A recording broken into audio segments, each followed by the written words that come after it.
Okay, we're now live, Mr. Pearson. Okay, thank you.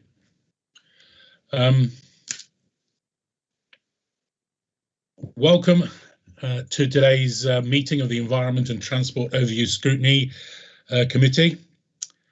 As usual, the meeting is being broadcast live, County Council website, and it will be also available for viewing after the meeting.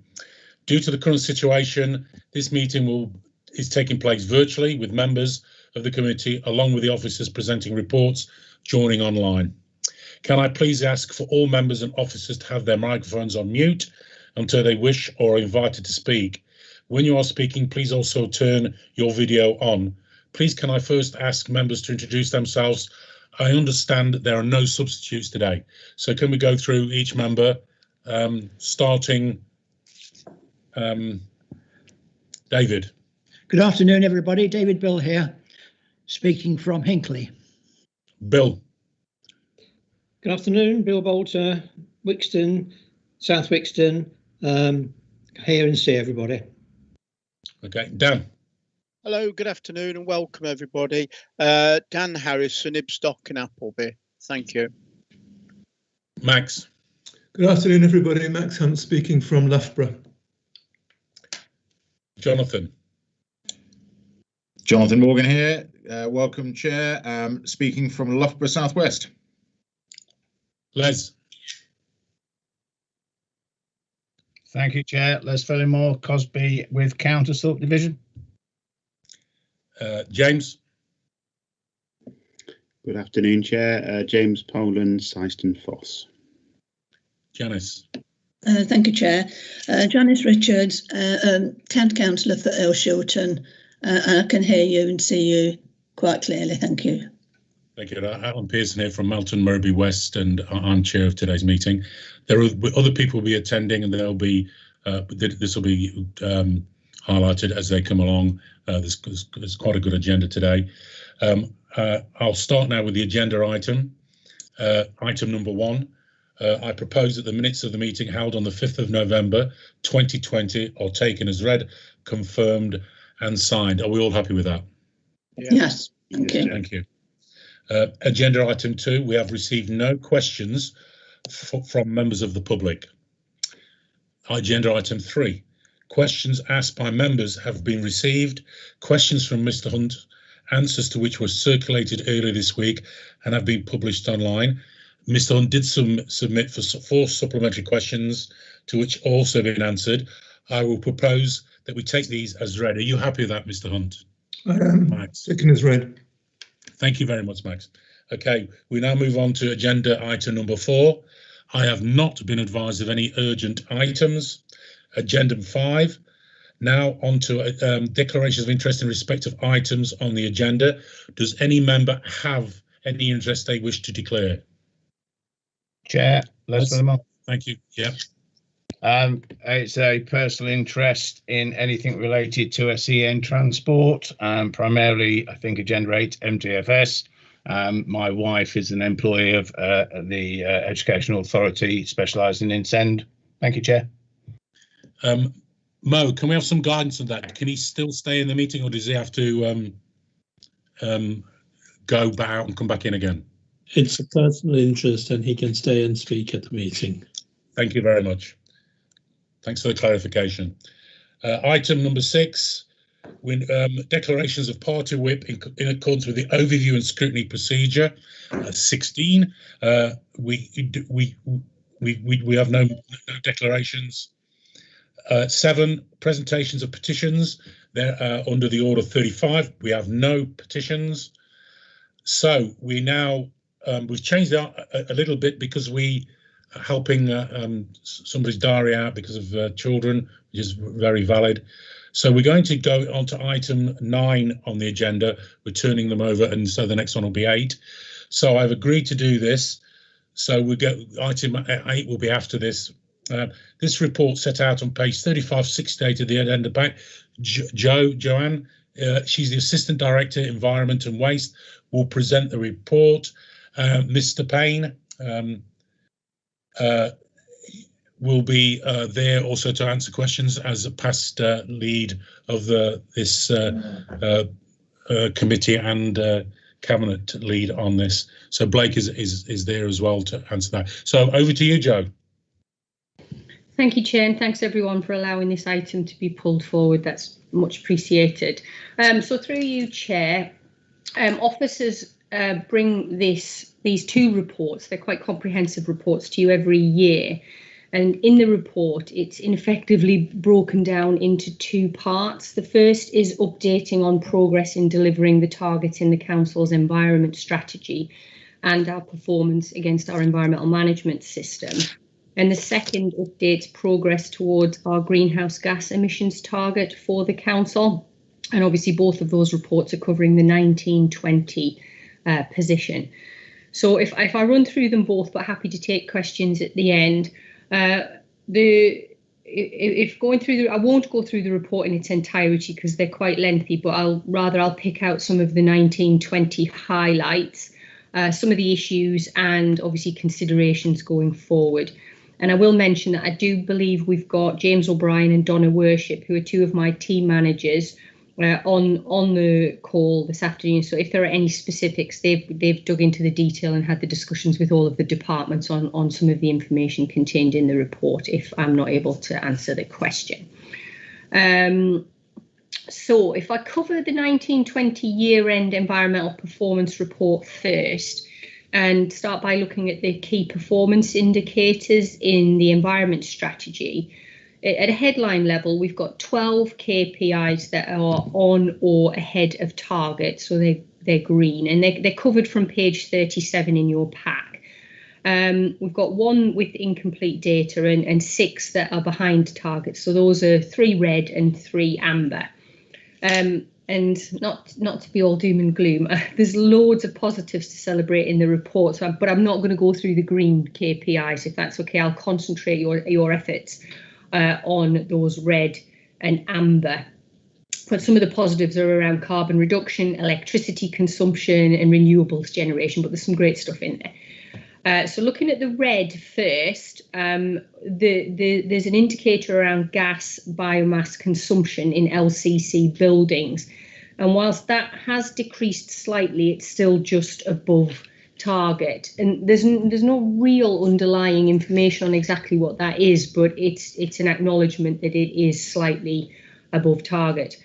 Percentage of household waste reused, recycled or composted, we're at 45% versus a target of 50%. And I know what we've discussed at this committee extensively, some of the reasons linked to that, lightweighting of recycling, our role and how that interacts with the district's collection services, and a historic issue with our MBT. So cumulatively, they all start to have an impact, but we are looking down the road and hoping for benefits with the new legislation that's coming out from government. And the third red one is environmental risks scoring greater than 15.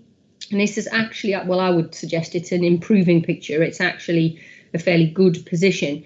The target, however, is a zero tolerance one, rightly. So the target is to have no environmental risks in this category, and we currently have 5.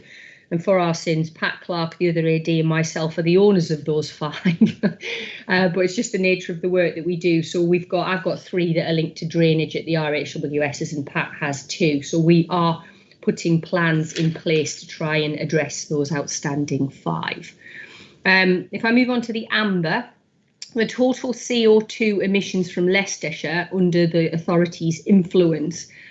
Obviously, I'm noting that there's a lag in the data that we have on this, but this is obviously one of the big challenging areas, and we will be exploring it when we develop with officers that wider approach to carbon. We've got a roadmap for the LCC carbon, but we need to look at that wider Leicestershire and our influencing role, which is what we deem in service as tranche 2, and that is going to be worked on this calendar year.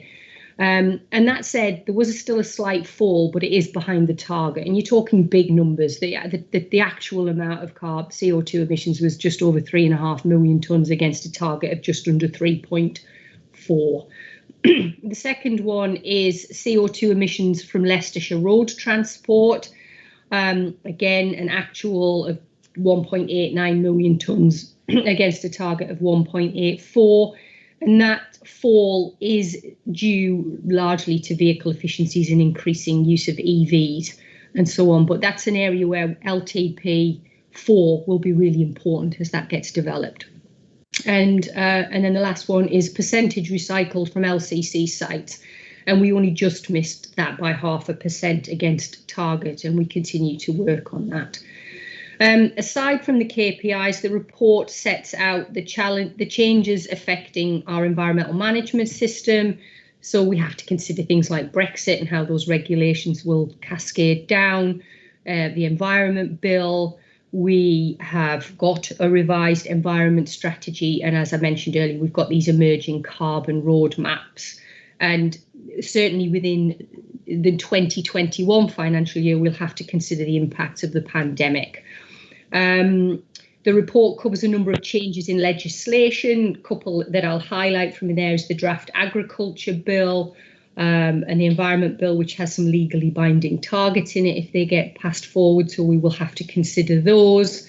And the report looks at risks and opportunities and details our internal and external audits that we've carried out within a year. So really on that first report, the conclusions are, I think, that the KPI status has only changed slightly. There is an increase in fleet fuel emissions for Leicestershire. And there is something I haven't mentioned, but there's a lot of work going on within the environment strategy around our strategic approach to biodiversity, and that is coming to this committee, I think, in March. So there will be proposals around hopefully better KPIs. There are 2 non-conformities in there if we needed to pick them up, which will be considered. I mentioned COVID, we'll have to consider the impacts, and we'll have to take on board this agriculture bill and environmental bill. Ultimately, I think the challenge is that there is a slowing of the pace of reduction in emissions, but I think that's to be expected. We've done a lot of that so-called low-hanging fruit, those big hitters, and we always knew the trajectory of the curve would be a somewhat levelling off. The opportunity is it gets harder to affect big pieces of change, but we will continue to look to do that. If I then move on quickly to the 1920 greenhouse gas emissions report, which is also in the pack. This one, it's in there, is a standard template report that is nationally set by government, and it gets published on the County Council's website and forms part of our annual greenhouse gas report to BAYS in government. And it's based on achieving, at the moment, net zero by 2050, though I accept that at Council there was a conversation around revising that target in reporting terms from a future year to 2045. There was a correction in the report linked to electricity usage used by tenants, some of our tenanted buildings, and that ultimately helped with some of our figures, so there was a correction made. And in terms of the headline figures, 67.4% reduction in greenhouse gas emissions since 2008-9 when we were reporting, and a 5.7% reduction on 18-19, so that year-on-year reduction. We've seen increases in emissions from buildings, heating, that's specifically around gas consumption, and fleet vehicles. That's largely fuel usage, so linked to winter gritting and the like. But we've seen some bigger reductions from our electricity consumption in buildings, street lighting and signals, and reductions in business travel. So our total gross emissions for the council are now 11,630 tonnes of CO2 equivalent. In the report, I won't go through it, it breaks it down into what we call scope 1, 2 and 3. And there are a number of graphs that show our performance compared to target and those emissions by source.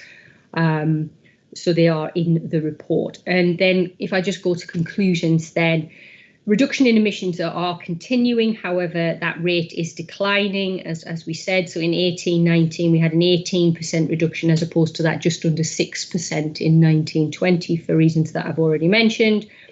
Operational and grey fleet are the areas that I think that the authority will be looking to tackle next, alongside that gas usage in buildings. We'll need to reassess our carbon reduction plans, both for LCC activity and that work on wider Leicestershire off the back of the pandemic, linking to things like workplace, where people are based, how they travel, how they don't travel. We'll have to review those business cases, and we'll need ultimately not to be complacent if we've got to continue to drag that curve in a downward positive way.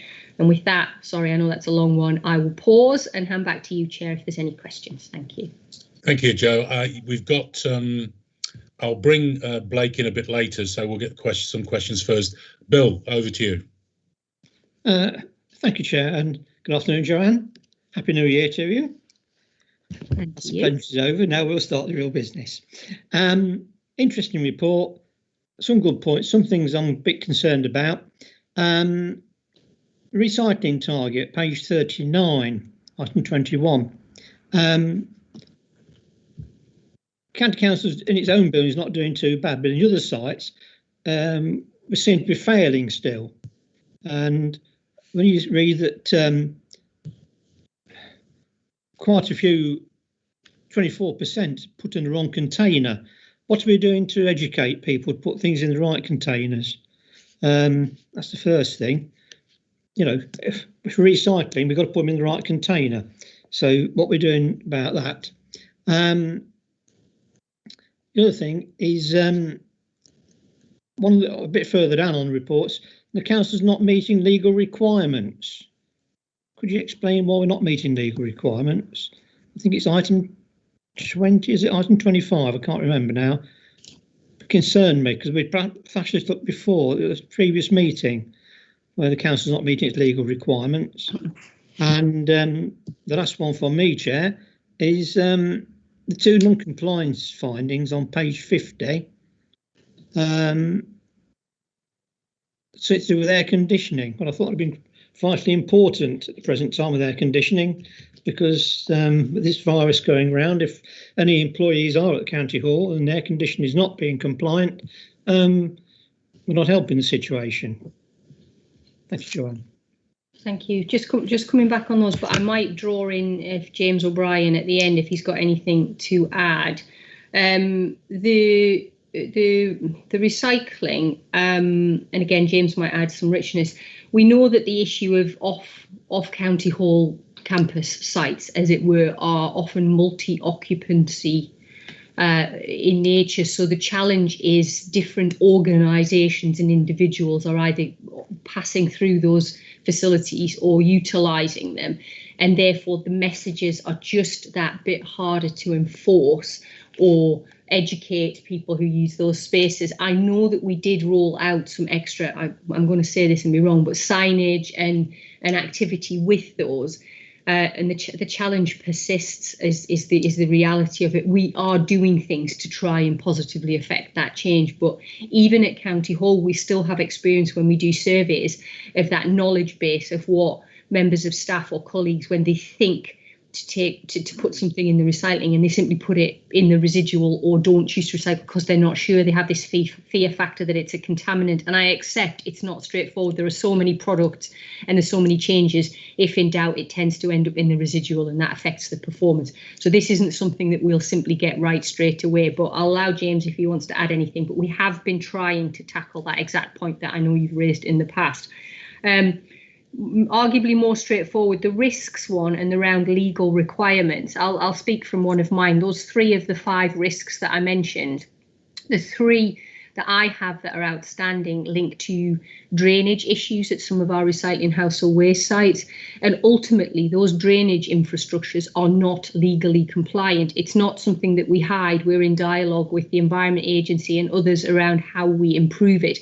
And if I give an example, we have plans in place almost this week, actually starting to do the works of so we've had a programme over a period of years, but it requires excavation, putting in, a reception tank for all the drainage and etc. So you're talking about sort of a 10-week closure and £250,000-300,000 worth of investment to make good that activity. And that's simply something that we have to profile in the MTFS.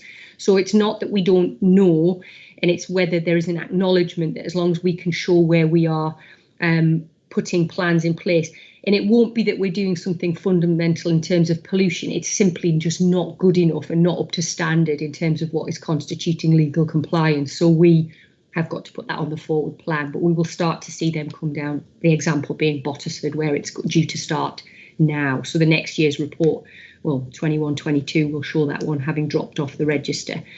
And I apologise, I will definitely have to ask James. I've asked him before. My knowledge of air conditioning units, I will hold my hand up now, but I do believe that whatever the issue was, property services, I believe, are taking up the issue to try and resolve it. So again, they do know about it. At that point, I'll pause. James, are you on the meeting? Did you want to add anything? I am, Joe. Yeah, I can add more detail to the air conditioning one. So it's not that the air conditioning units are not compliant, it's that some of the paperwork was not compliant, namely evidence of a regular maintenance plan for the air conditioning units, and also evidence that they were acting on the recommended actions from the reports. Thank you. Thank you, James. Just a reminder to all members, once you've finished your question, please take your hand down so then I can know that you've questioned. So thanks, Bill. Max, you're next.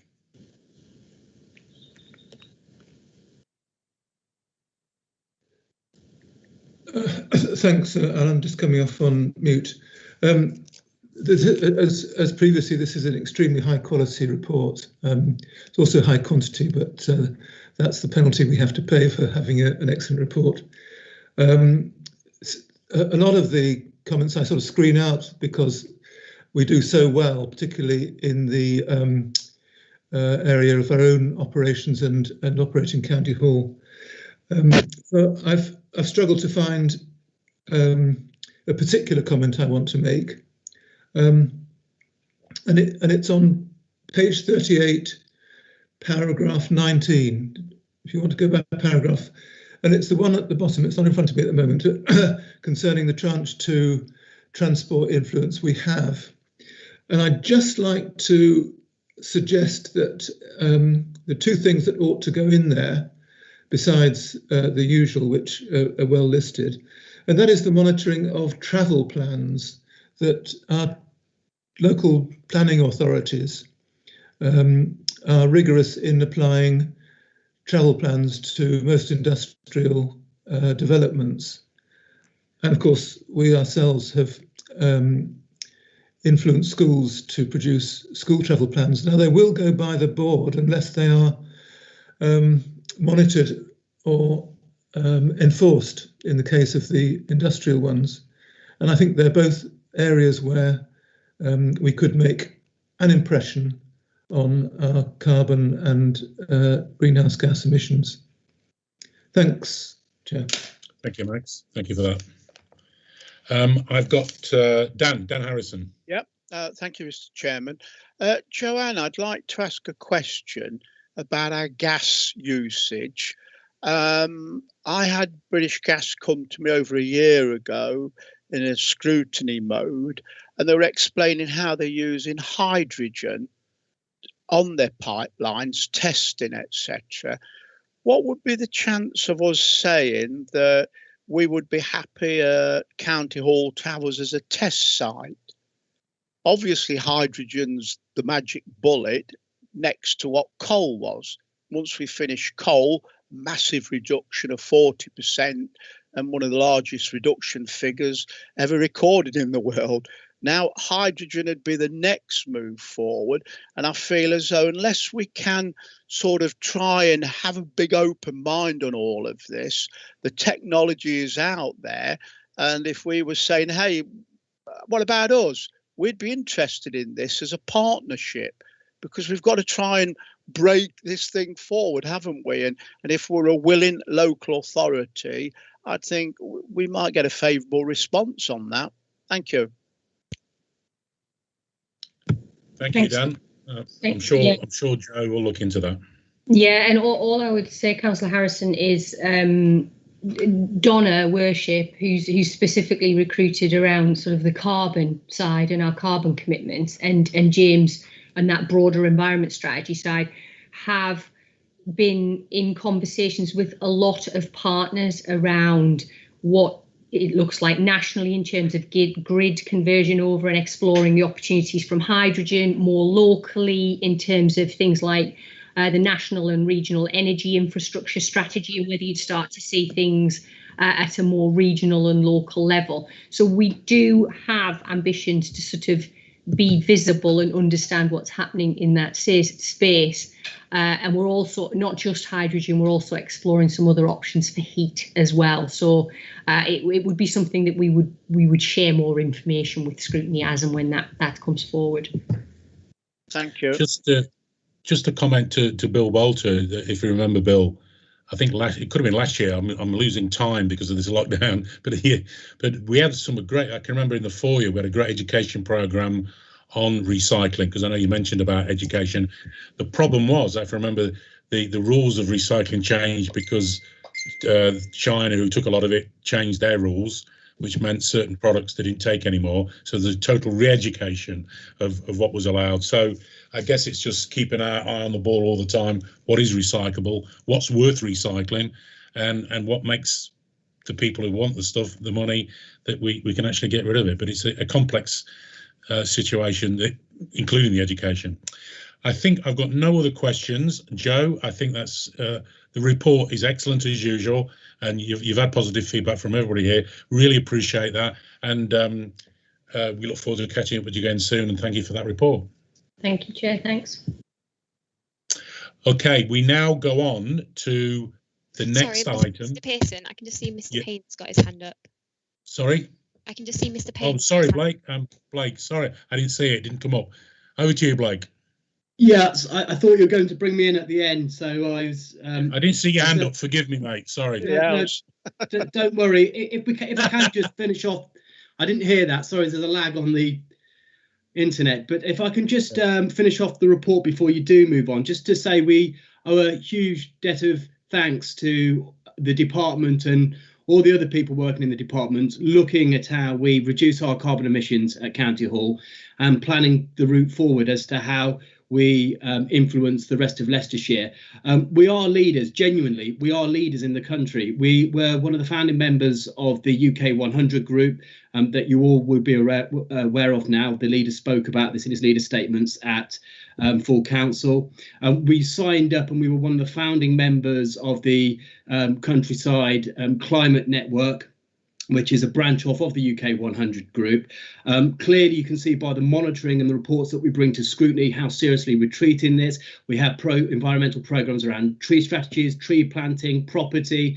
And I think, you know, what we've done in reducing our own carbon emissions since 2009 by 70% through street lighting programs, etc., is really remarkable. And whilst we acknowledge it's getting more and more difficult to find those savings, we're still pushing the boundaries, trying to do just that. And I feel confident that we will meet our own target of net zero carbon by 2030, albeit it will be difficult. The wider challenge, as you know, is how we influence the rest of Leicestershire.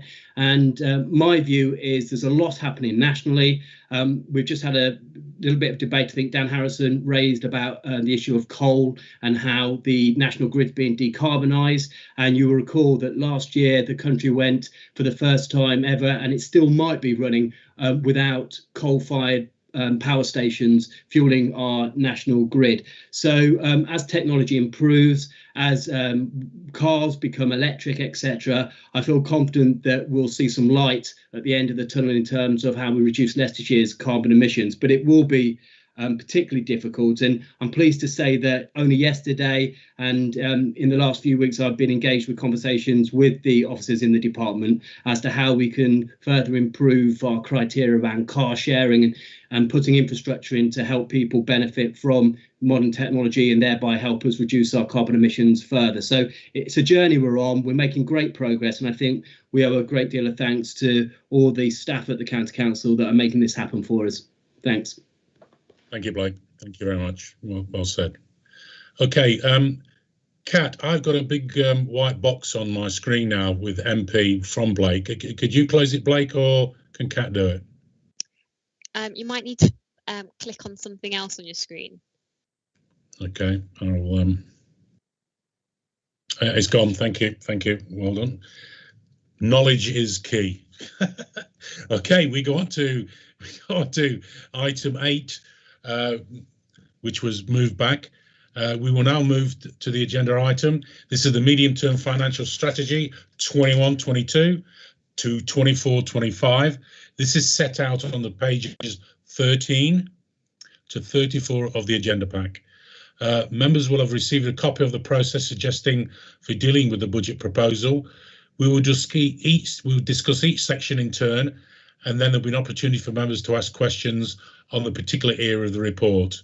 So I'd like to welcome Blake. Blake, as you know, is already here. Trevor's here, Trevor Pendleton. He's lead member of Highways and Transportation. Byron Rhodes, lead member for Finance and Resources, and Mr. Ozzy O'Shea, Cabinet support member, who will be able to answer any questions that come along regarding the report. Anne Carruthers will of the Environment and Transport Director. She'll present the report. Susan Baum from the Corporate Resources also will join in to assist at answering the questions. So now I will invite the Director and the Cabinet members here today to briefly introduce the report before we scrutinise the proposal. Over to you, Anne. Good afternoon, and thank you very much, Chair. I would propose to go through this in sections and then maybe stop for questions if there are any, if that's all right with you, Chair. So that works perfectly, yes. So we don't get a logjam at the end. Yes, it's a lot easier and a lot easier for the public to follow as well. Thank you. Thanks very much. As you've outlined, this is the draft MTFS for the Department for Environment and Transport Department for the next 4-year period. We're very much seeking the committee's views today so they can feed into the Scrutiny Commission later this month and then to the draft MTFS that's being put forward to Cabinet for approval in February. So it's very much about gathering committee to feed into that process. If I take you through the revenue situation for the department first, and I'll point you towards table 1 under paragraph 6 of your pack, and that summarises the revenue position for the 4-year period. You'll see there that we've got a net figure of 81 million in the first year of the MTFS, that's 2021-22. The gross figure for the year, however, is 128 million for the department. But as you'll appreciate, we do have a lot of income, etc., on that expenditure. So hence the net position is 81 million. You'll see that the biggest spend areas are on school, SEN and passenger transport, significant areas of spend there. Waste disposal as well, and the RHWS operation on the waste side of the department, and the highways services we provide as well in terms of that revenue spend. They are really the kind of big hitter areas. You'll also see that there's a number of budget transfers and adjustments made to cover cover pay and pension inflation as well as contract inflation, and that is transferred from the corporate budgets into the department because every year obviously we have to deal with that inflationary element on those key aspects of our revenue spend. There is more detail within the appendices of the report. And I'm very happy to, I think I was going to propose to stop there and just take high-level questions before we go on further to the report to get the detail on each of the spend areas, if that's all right, Chair. Yeah. Any questions before we move on? No? I think it's been quite clear, your presentation already, so let's just get into the nitty-gritty. Yeah. Right. Thank you, Anne. On to the growth then, so the growth position, and under paragraph 14 the table there summarises the growth position for us, and you'll see that there's a net positive position of 800,000 in the first year of the MTFS. That is largely due to the removal of one-off growth in highways in the current year from the current year's spend. But as you'll see then, as you look at that table, our growth requirement rises to 4.3 million in 2024-25. Biggest factor in that and I'm sure this committee is very familiar with this because we have discussed it on a number of occasions, is the SEN transport area. 2 million in 2021, rising to 7.3 million in 24-25. So absolutely significant growth pressures in that area.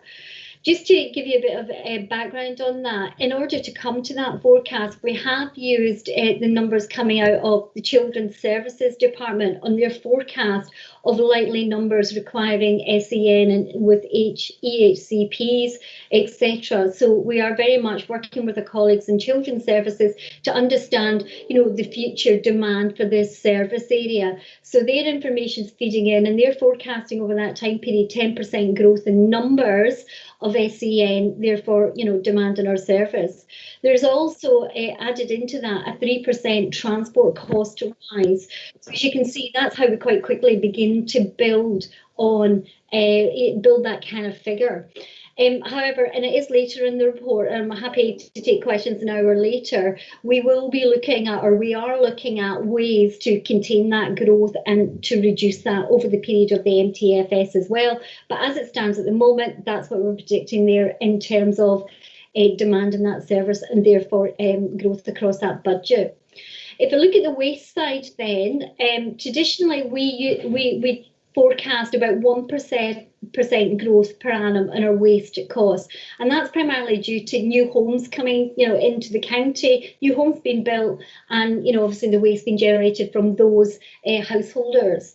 However, this year what we've done for the MTFS is we've increased that to 3.2%, and that equates to the 1.1 million that you see in 21-22.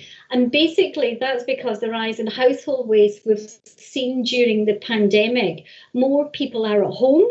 And actually, just as an aside, out of interest, we've had, just in early January, we've had our highest ever levels of tonnage of waste through our RHWS for a week in January, and equally the amount of recyclates we're seeing are again at their highest levels we've ever had.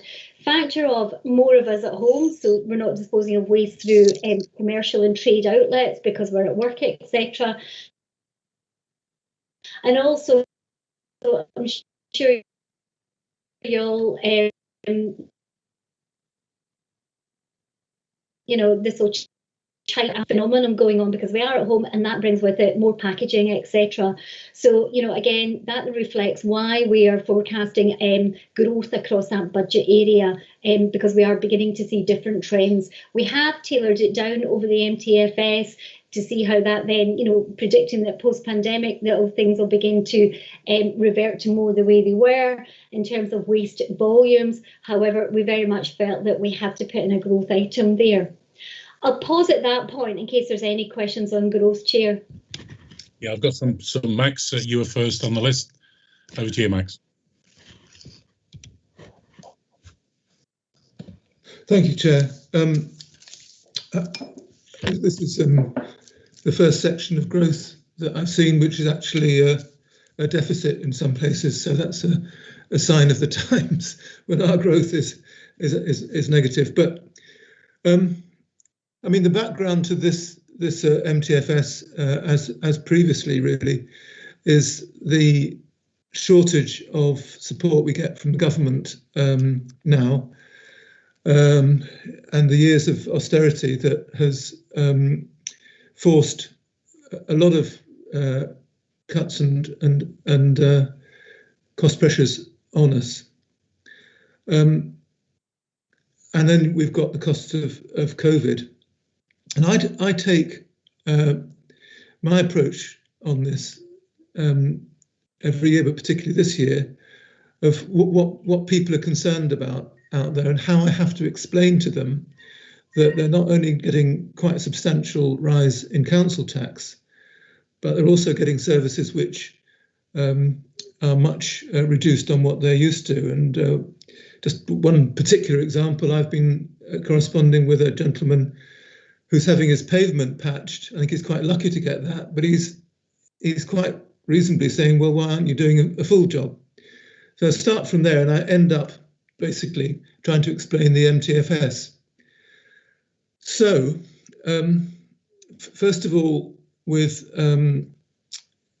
transport to special schools and so on, I can explain all the things we're doing, but it's very hard for the public to understand the growth of and the demand we have for SEND travel.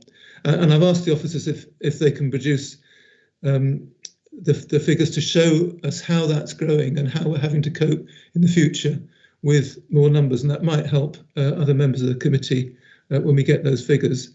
It certainly helped me explain to the public why there's a big cost pressure there, because they don't necessarily see it. And the same goes for the road improvements, and that's unfortunately a cut on what we'd expected, of 3.9 million. But before that 3.9 million, there were further reductions over the years, and it's difficult to explain it simply down to COVID. It's a situation which we've had trouble managing for some years. So I think we need to understand those, a period of reductions, not simply year by year, because that just gives us a snapshot of how, with the best skills and the best long-term approach in finance, and I think we owe that to Byron as much as anybody. We're still finding it difficult to maintain road maintenance, speed reduction measures, all those things which are local to people who don't necessarily appreciate major road projects in Hinckley or heaven forbid, in Melton Mowbray. So we really have to understand the long-term pressures that have been on there, and they're not easily obtainable from an annual report on the MTFS. I just mentioned, I think it's actually paragraph 23 further on, there's some hints at more grass cutting in urban areas, and that's another area where, the little people like myself and my residents out there who are not concerned with big traffic, generally speaking, although congestion's always on people's mind, that they feel that they're taking the hit along with SEND if they notice it of the budget constraints. I think that really covers what I have to say about the whole year's MTFS in highways and environment. Okay. Thank you, Chair. Thanks, mate. One of the issues, as we discussed, and I've actually spoken to Trevor, who's the cabinet member lead, and in regard to getting together maybe a joint programme with education, with a scrutiny group, because a lot of the issues with transport, when it comes down to the SEN transport, we've got no chance. What I'm saying is it's there. We have to deal with it. Decisions are made, and then we're told this is what you've got this year, and that's very difficult to budget. And of course, we're getting more and more children with complex needs and special education needs coming through the system, and the end result is we have to transport them, and that is very difficult. So I think we need to. We will go forward with this. I think we need to get a clear picture on how it happens and what are the processes and who are the people involved, and we need to look at it, and I've discussed this with other members, and I think we all agree on that. I've got Bill waiting, but I've got an MB here. Sorry, wait. You'll have to wait, Bill. There's somebody before you. Who is it? There's no picture. It's very difficult to. I think it will be me, Alan. Yeah, I'm sorry about that, David. Yeah, over to you, David. I do agree with what's been said by both Max and yourself. I don't think I don't think it's generally recognised outside the E&T department, if you like, just the degree to which the department's budget is totally dominated by the special educational needs. It certainly isn't understood by people outside County Hall, and I'm wondering to what degree the government recognises it either. As we all know, we have a responsibility as a county council and as individuals to do our best for all these youngsters, and and we will do our best. But it would be helpful if there could be some kind of recognition of the degree to which this totally dominates our ability to tackle other issues which are so important to the people we represent. Grass cutting is Max has mentioned, and I think we all agree with that. And then there's and the items which are mentioned under G15, speed measures. We would all dearly love to see more enforcement and compliance with the measures that we put down, because it's quite clear that irresponsible driving is rampant throughout the area, and people look to us as elected members to tackle it. And it's no good us actually saying, well, I'm afraid we have to spend all our money on other strategy requirements. This is simply not understood. So I'm just hoping that in years to come we are going to be able to work with the police to try to ensure that the speed measures that we impose can reflect what's actually happening on the ground, and that the police have got the powers and the capacity to enforce them. Yeah, we are where we are with this, and we're just being bound along by events, and we just look to see what we can do to add to things to hopefully improve them. But there's not a lot of scope for variation from what we see in front of us. And I agree with what's been said, that the department is doing a good job in holding it all together. Thanks, Chairman. Thank you, Bill. Just David, just to add to the transport that Max has mentioned with special education needs, it's not just the driver and the bus. Some of our children need one-on-one or etc. support and the specialised equipment to transport them. It's not the case of just putting them in a vehicle and driving them. There's a whole infrastructure for some of these children that is expensive, and they require it to get an education. So it is difficult. Bill, over to you. Thank you, Chair. Yes, 1 or 2 points. I noticed removing the extra money for preparing bids for external grants. Isn't that a little bit short-sighted? I thought we rely on external grants to do all the work we need to do, and if we cut the staff on doing that, we're perhaps not helping ourselves. The other thing I'm not quite sure about is on the winter salt procurement.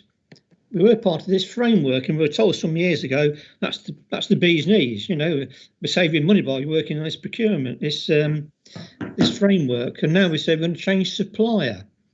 So I wonder why things have changed from what they were before. Okay. Are we going to change the salt as well? Because we did this salt mixed with molasses, if you remember. We're going back to plain salt now. And then there's some query now. Some of my residents have said, is this salt poisonous to animals? If you're taking a dog a walk on the road and lick the paws, are we likely to get some claims for that? So that's something that perhaps needs answering. You know, as David says, there's not a lot to do, but I'm a bit concerned also about the grass cutting. We don't give our residents a lot now. We don't do white lining. We don't fill so many potholes in as quick as we do. The street lights have been turned down at night. You know, person in the street, they're saying, well, we're paying all this extra money in our council tax, but where's my benefit?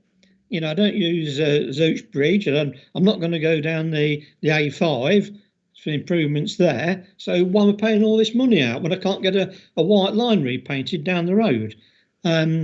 So, you know, and to cut grass cutting, I know you're talking about wildflower meadows, but bear in mind, they're more expensive than cutting the grass. Because the wildflower meadow, you have to cut the grass at least once a year and remove it from site.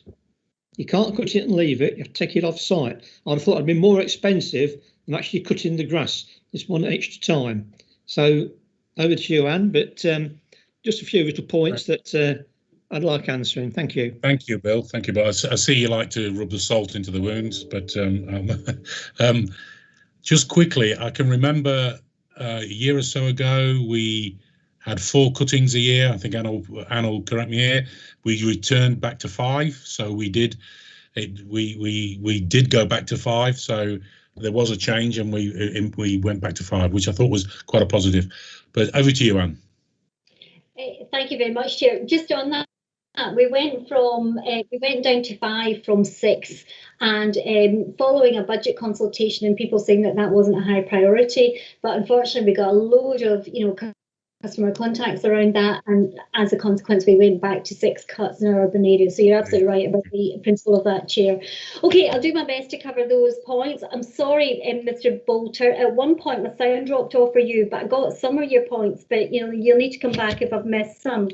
Right, in terms of SEN, yes, more than happy to provide some information around the numbers and how the numbers of SEN that we're carrying is increasing. But exactly as you refer to, Chair, it's more than just the pure numbers, because it's the complexity as well. Some people require an escort, some people require a medically trained escort, depending on their needs. They can, some people have to be in solo transport, etc. So that means that per journey the costs are actually going up as well. So we can provide that information as well. So not only are the numbers increasing year on year, but actually the costs per individual increasing year on year. An element of that is inflation, but an element of it is about complexity of need and how we have to facilitate that transport. But we can certainly do that.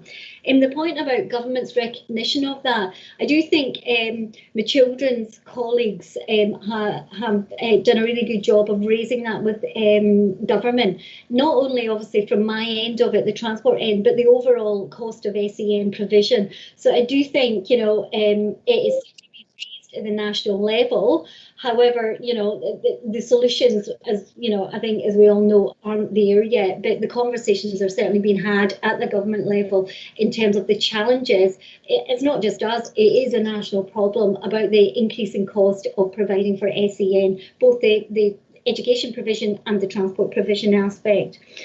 If I move on to highways, then in terms of the ongoing challenges we have of maintaining our network and providing the services that people want to see out there, and the funding for that. Primarily for the highway maintenance element of it, we get funded by DFT. From between 2019, in effect, we have seen a £10 million a year reduction on what we actually get through that highways maintenance funding. What we have seen, however, and is reflected in this paper, is we do benefit from the County Council LCC putting in additional funding into highways, because they absolutely recognise the importance it is to our residents out there of these services. And that's what the 3.7 million was, one-off additional funding for vegetation, grass cutting, lining, drainage works, those types of things that you get in your postbag all the time and we are inundated with, because we have a big network and there's a lot to do on it. The other thing I would say is, not only does the County Council put in additional funding from time to time, which is hugely appreciated in terms of what we can deliver, we do every so often get from government additional handouts, which we're very appreciative of. For instance, the end of last year, we did report this to you, we got an additional £9.5 million. So during the COVID period, government looked at a number of funding streams they had, things like pothole funding, challenge funding that they were going to do in the next bidding round, etc. And they put them together into one pot and they allocated them on a pro rata basis across the country. We get an additional £9.5 million to spend by the end of this financial year going into highways. So, every so often, now, while we're hugely appreciative of that, where that is difficult is we obviously get far better value out of our money when we can plan it in a long-term way. So we're doing the right treatments, we're doing the right work, both in terms of the carriageway and the pavements and the footways, as well as then the allocations towards vegetation, drainage works, etc., etc. So we do get additional amounts over and above the base funding we're allocating from government. However, as any highway authority up and down this country will say to you, and have been saying for decades, it's still not enough. We have big networks out there. Traffic is growing. We have more and more HGVs, and it's HGVs that really cause the damage to the carriageways. And particularly, we've got we're a really thriving logistics industry in this area, so we particularly see a lot of that kind of damage. You know, it still is never enough to deal with both the carriageway maintenance and what our communities are asking us for in terms of, you know, lining, signing, etc. In terms of things like speed reduction measures, we do have funding, some funding for this. However, we do have to really limit it because, and have not limit the funding, we have limited funding. Therefore, we have to have criteria and prioritise. So we will always prioritise where there is existing speed problems and existing accident problems. So unfortunately, a lot of the requests we get in don't meet those criteria. Where that is the case, we're more than happy to work with the communities to come up with other schemes that perhaps they could fund through a parish council or another means. So it's not that, you know, there's nothing people can do. We are happy to work to try and facilitate if there's another source of funding. But just as ever, we could not, you know, fund everything that every community is asking for across the country. So we do have to have a prioritisation. Sorry, across the county, not the country. On the one other thing I would say, you're aware, we do have, again, and it's an initiative funded by the County Council itself, because we haven't been successful to date with getting Treasury to change their funding rules, some additional average speed cameras. We already have 7 sets across the county. We'll be looking to roll out another 7 sets. And again, that's funded by the County Council in its own money to put that forward. Again, because we recognise the importance of dealing with speed concerns across our communities. What I would say, however, is it will not be the answer to everything, because 7 sites, as you'll appreciate, we have a list of over 150 requests, different communities asking for those for speed reduction measures. So as you can see, you know, it will help those communities, and we will roll them in different locations over time. So it'll be a real positive for those that get it. But there is a lot of demand out there, so we do have to prioritise. We'll always work with the police to support them in their enforcement, because as we know, we can put in measures, but you know, enforcement is key to some of these at times. They again are in a similar position of being, you know, having to prioritise their resources. Other things I remember, salt suppliers and frameworks. Yes, we go through the ESPO framework. We're still going through the ESPO framework. The ESPO framework has a number of suppliers on it. Our contract was up for renewal. It came to the end, and we went in through that ESPO framework, and we got a better price, because, you know, times move on, markets move on, suppliers get more competitive.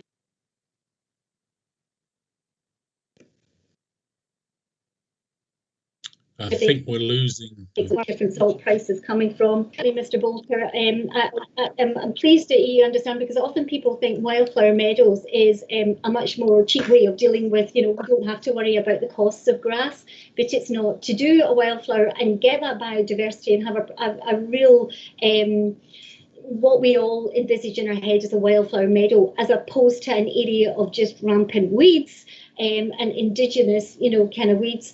It does need that annual cut, etc., and it does need work. You've got to prepare the ground, etc.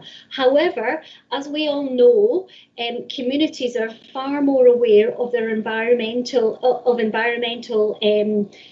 commitments and have a desire to act on that. So what we're trying to do with the Wildfire Meadow initiative is work with the communities who want to see that kind of rewilding of certain areas of their communities, so we don't cut it for them. They will then get involved in helping maintain that.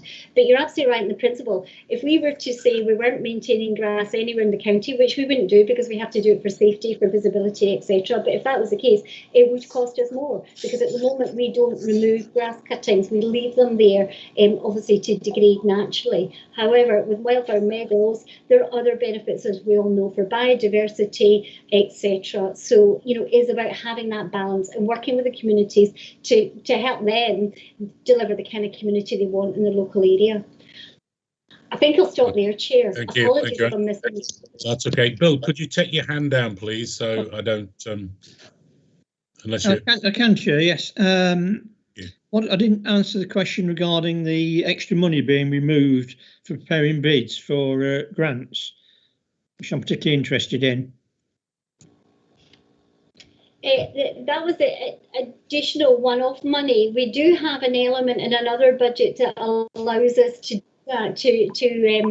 develop up, get some resource to develop up the bids for grants. That was additional one-off money for specific projects. However, what I would say is it is an ongoing challenge, the fact that government puts so many things through competitive processes, and we have to do the work in order to put a bid in, and that work is always at risk. So there's a wider conversation for government really in terms of how efficient that is for authority. A lot of authorities we do that, knowing only some will be successful. We do have another funding stream. That was some additional money we got in terms of bid preparation. We will still be able to do some of that going forward. Thank you. Okay, I've got no other questions on that section. We'll move on to the next section. Is this savings? Is that correct? Apologies, I muted myself. Yes, absolutely, that's savings. I'm going to point you to paragraph 16, if that's all right. You'll see we've got savings of just, or we're seeking to deliver savings of just over £1 million in 2021, and that rises to 2.8 million by the time we get to 2024-25. Right, the ones that we'll pick out and highlight for you are PTPS, that's our public transport policy and strategy. So a review of our subsidised buses that we cover, the bus services we subsidise. That is currently paused because of the COVID scenario. So that has meant a delay in that overall saving and being reprofiled. However, what I will really caveat for you is, and I'm sure this will not be lost on you, because of where the bus sector is at the moment, i.e. very little patronage. However, government is requiring them or asking them to still retain services so that the key workers, etc., for those people who do have to be out and moving, they are receiving subsidy from government, and we're continuing to pay in our contracts. However, there is a big question mark about how long it will take passengers, once the worst of this pandemic is over and we're allowed to move about freely, how long it will take passengers to regain the confidence to use public transport. Therefore, on a sector that was fairly vulnerable in places, this is an additional question mark on its viability. So what I would say is, while we have definitely got delays because of that savings, chances are we will have to reprofile again, because there are big question marks over the viability of the bus sector, and therefore whether we will be able to deliver that saving in future.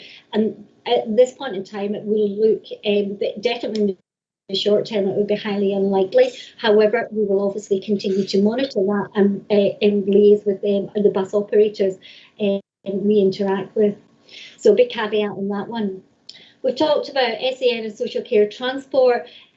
Part of that world, as you will know, because we've had discussions over the years in Scrutiny, is implementing a default personal transport budget for the post-16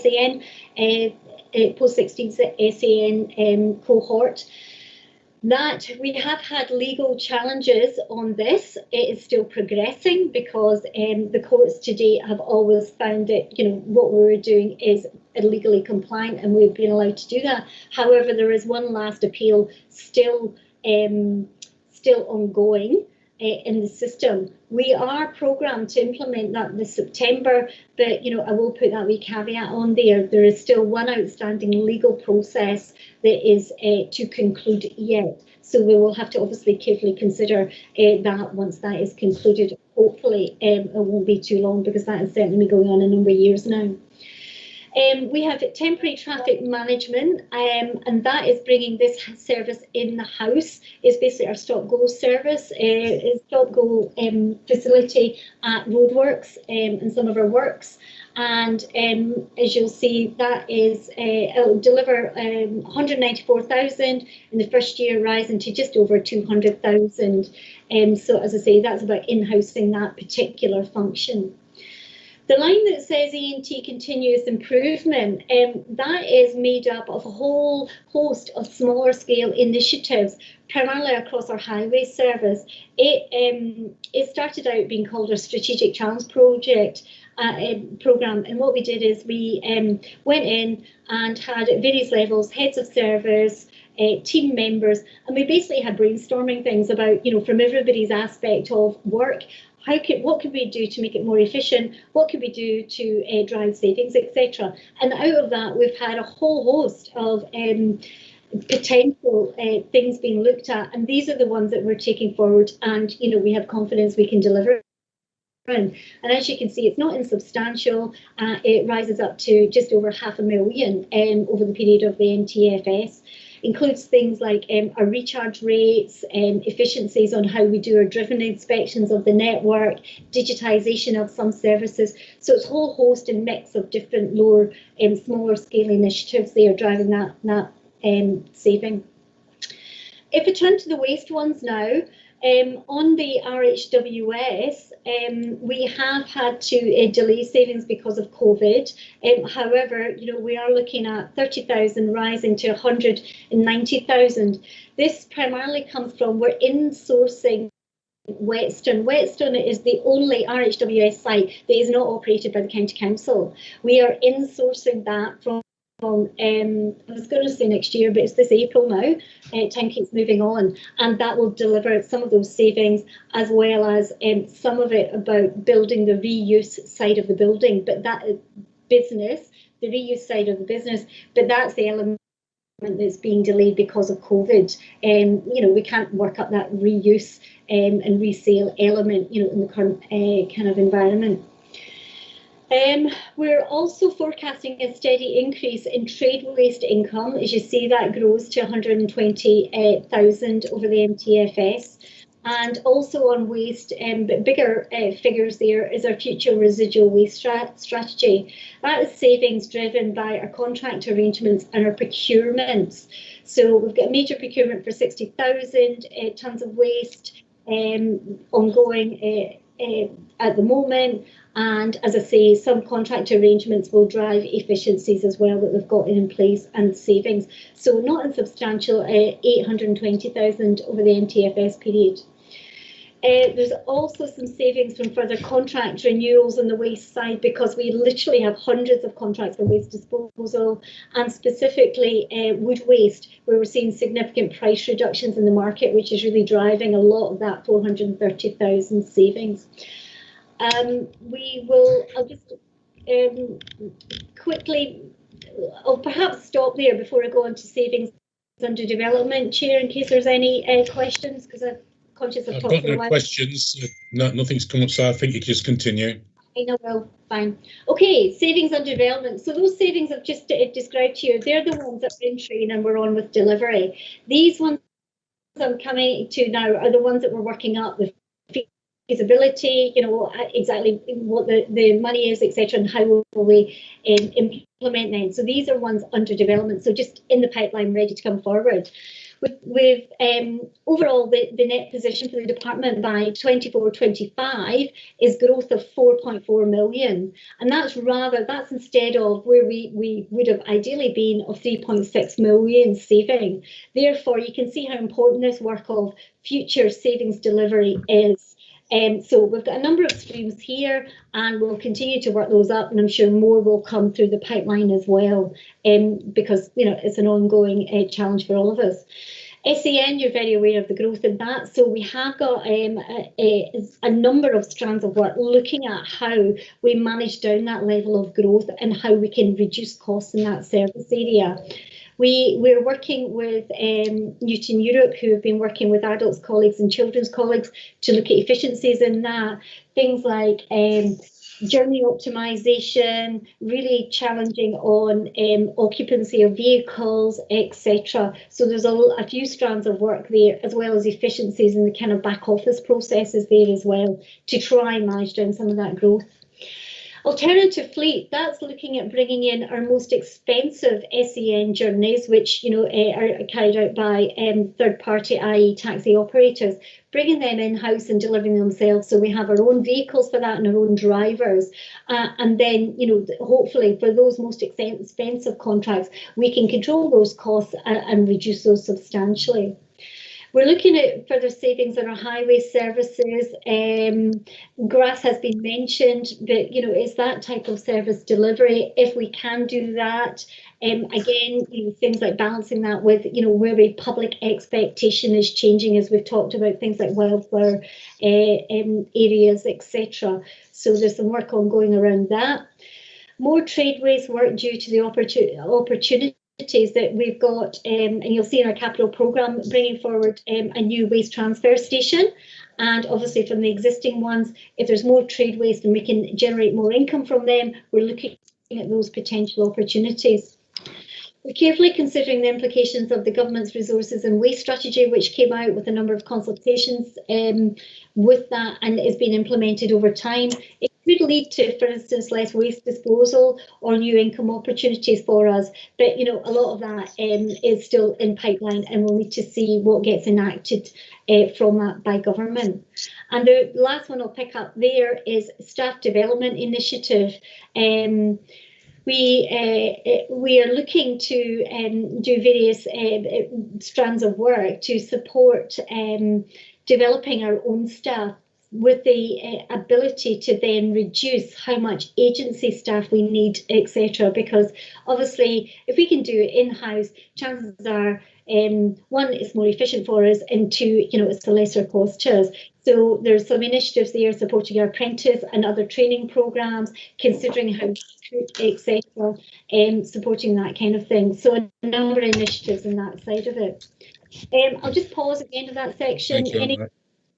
We have some questions. Max, you were first one up. Well, just very quickly, G15, page 16 on highways maintenance, that kind of reiterates the point that I was referring to, and I felt the director painted a slightly more rosy picture than we normally hear, certainly from Byron, about the way we've been able to manage funding, but albeit on a temporary basis from year to year. But there's some very serious things there. We're talking about drainage and white lining grass, tree and speed measures, and focusing only on safety. And we know what focusing on safety means. It means nothing will be done unless you can prove that somebody's going to be injured by not doing it, and that's quite a difficult ask for councillors very often. So things are highly pressured for us out there. The ET5, which is a continuous improvement programme, along with the passenger transport policy, that's ET1. They're both, if you like, efficiency programmes. But could you tell me what the highways strategic challenge is, and what effect has it had on services, the list of which is kind of given on page 18? Anne, to you. Sorry, I apologise. Scribbling notes and not on my mute button. Firstly, a rosy picture. Some of my asset management engineers wouldn't thank me if I was painting a picture. I think where I need to try and really get over the point is it's a really challenging picture. There's swings and roundabouts, but the bottom line is, unfortunately, it doesn't matter whether the country's in an economic recession or flush with money, we will probably never have enough money to do what we need to do work. So, we are in challenging times, as you will all appreciate. Our job is to get the best value out of the resources we've got available, regardless of whether it comes from government, whether it comes from the county council's own funding, etc. We have a lot of challenges out there, and it's about prioritising those and dealing with what we really need to deal with, and making sure we can do what we can to make sure that we're delivering for the communities. So it is a challenging picture. I certainly wouldn't sum up as a rosy one, so apologies if I've kind of pitched it the wrong way there. It's certainly a challenging picture. In terms of the Highway Strategic Challenge Project programme, that fundamentally was the initiative I kind of touched on there, where we really brainstormed, had a number of workshops across our highway service areas about how we do things, how we could do things better, where we could drive efficiencies, people's ideas. You know, so it was asking everybody in the organisation, you see this service from a different point of view, either delivering it yourself, planning it, you know, bidding for it, whatever. Actually, how do you think we could make, you know, efficiency savings here? And from that, we've developed, we had over 100 initiatives suggested. We've taken forward the ones that we've thought are the ones that we're going to be, you know, deliverable, the most important to do it. Still got an ongoing programme of works doing, and that's what's then morphed into what you see there as the E&T continuous improvement line. So it's the work that's coming out of all that brainstorming work and looking at what else we could do to deliver savings, because, you know, as we know, we've been at this for a number of years now. We've done all the easy ones. There aren't any more easy ones. It's about really being intelligent about how we deliver our services and what we deliver out there. So, you know, it was really part of that project. That's what the Strategic Challenge programme was. Thank you. Okay. David. Thank you, Chairman. Well, I've been on this committee effectively for 40 years, and every year we look at savings, and they're never easy. Whether we're flush with money, as you say, or whether we're in dire straits, it's always very difficult. And I think you're all to be commended by coming up with the savings that you've managed to achieve and are looking to achieve. The only issue which I would just request is that we think very hard before promoting reducing the number of cuts. I mean, of urban grass cutting. I know it might seem strange to even talk about it when people are just fighting for their own survival and people are losing their jobs, and we don't think we're going to have a balanced budget for the county for next year. So it all seems a bit trivial, but of all the savings that you're looking at, that is the one that jumps out at me, because I know just how many discussions we've had over the years. So if that one could be put at the bottom of the if your intentions, I think that would be appreciated. But I think we all appreciate just what trouble local government is in generally. So we just got to do our best in the circumstances. Thank you. Thank you, David. I have no other questions, so we move on, Anne, to the capital programme, or which one would you want to move on to? Let me have a look. Just going to briefly pick a couple of points out on factors influencing our delivery of the MTFS, because there's a couple of... Yeah. Okay, so we're on paragraph 2731, page 21. Okay, thank you. Thank you. Yeah, there's a couple of things that are different this year on that. That's probably... Keep breaking up, Anne. Yeah. Sorry, have you got me now? Is that any better? No, there's something that you're actually being very animated as well on your... That's lucky. I'm glad you don't talk that quick normally, because I tell you something. So, you want to start again? Start again. We've got you back. Right. Okay. Hopefully you've got me back. Just worth picking out a couple of things, because there's some changes this year that will impact. I always mention fuel. However, government, just over and above the normal risk of increasing fuel prices and what that means to our...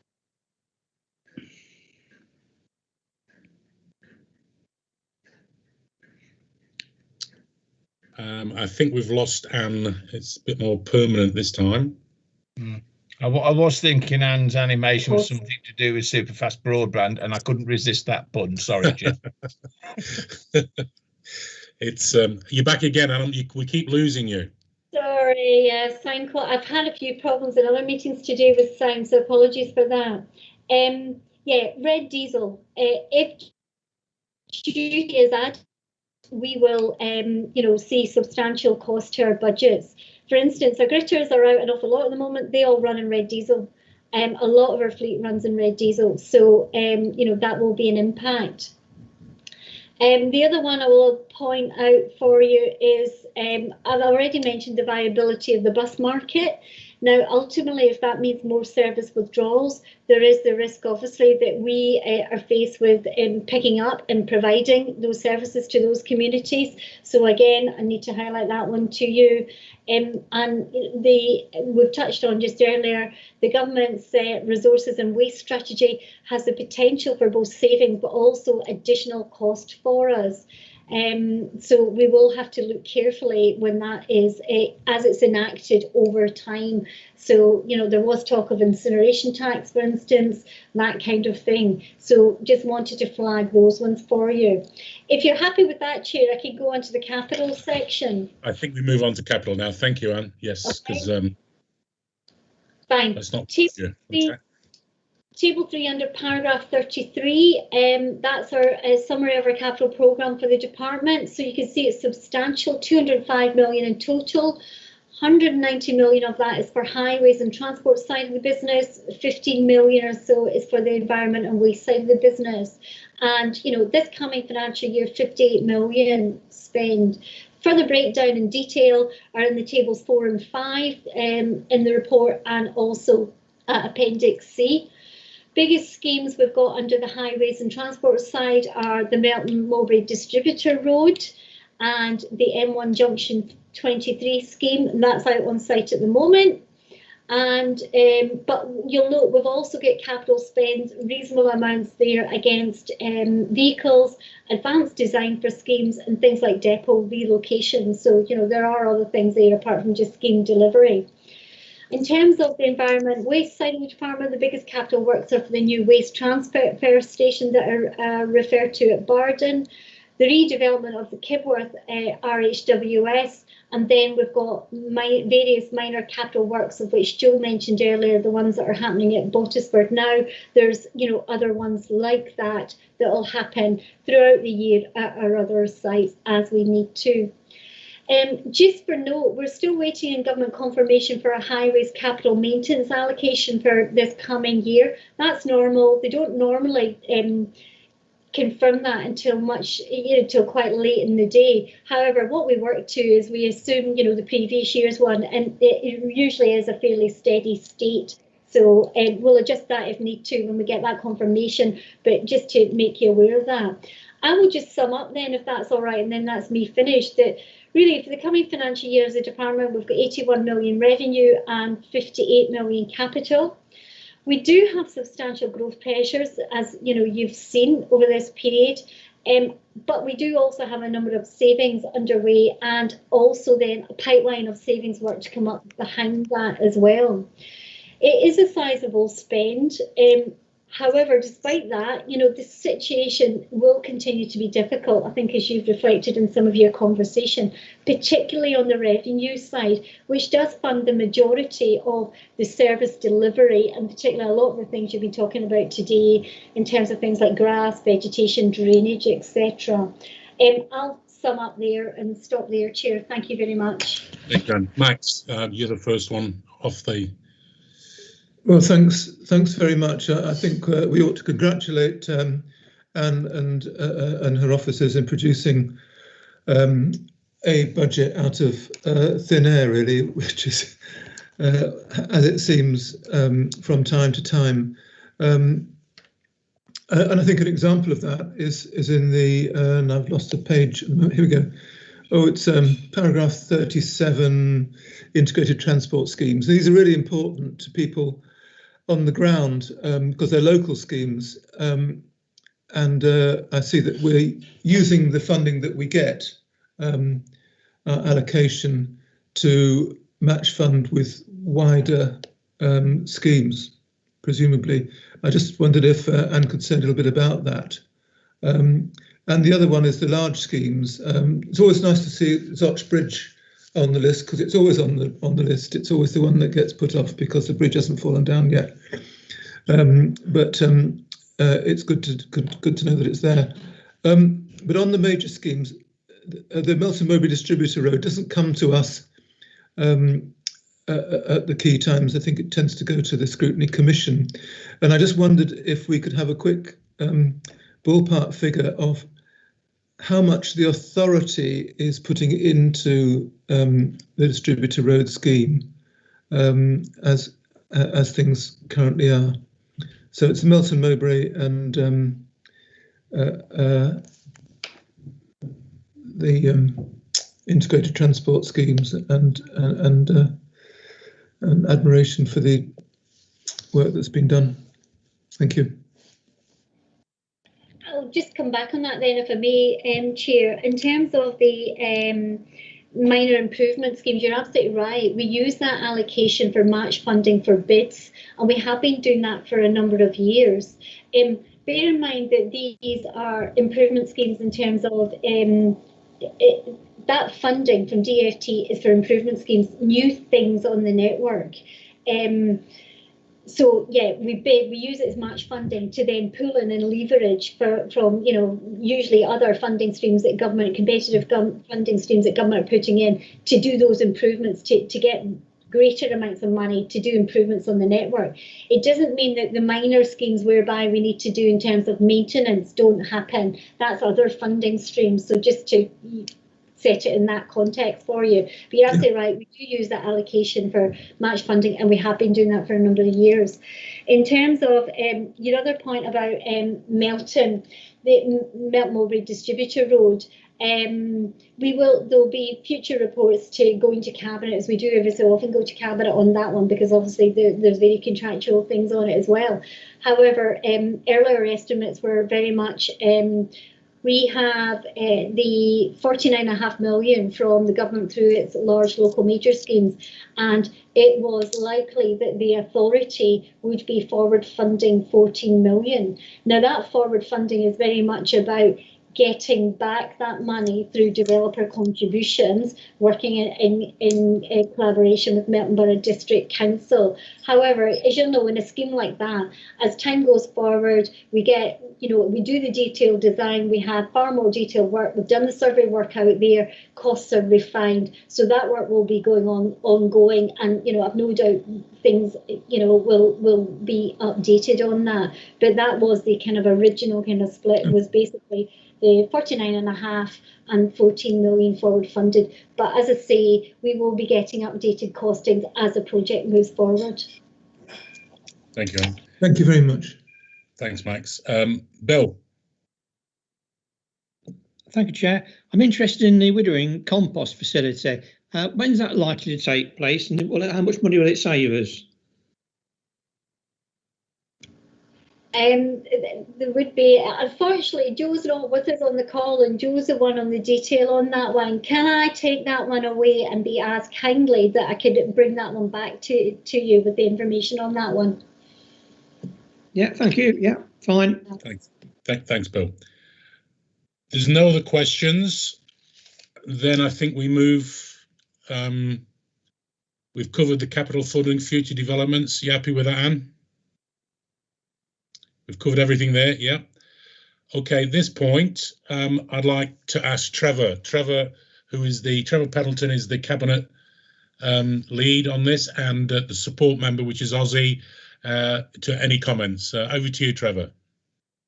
Thank you, Chairman, and I do hope that the members of the panel are really now up to speed with exactly what Environment and Transport and Waste have been doing and are proposing to do, from an excellent presentation today from the Director and her staff. I think that's terrific. Savings, Bill, you mentioned, and I know we've been here a long time. I like to think of savings as thinking smarter.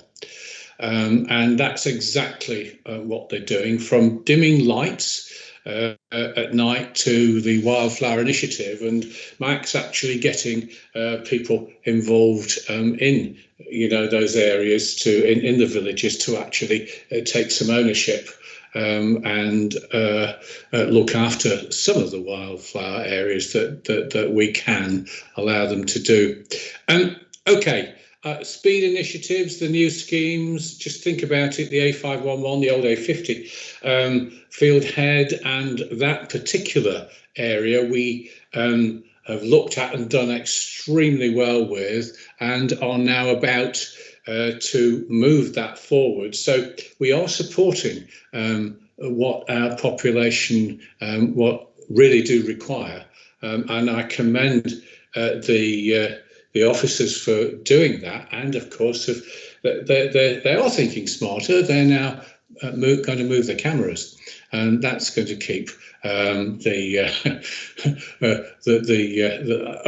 looking very carefully.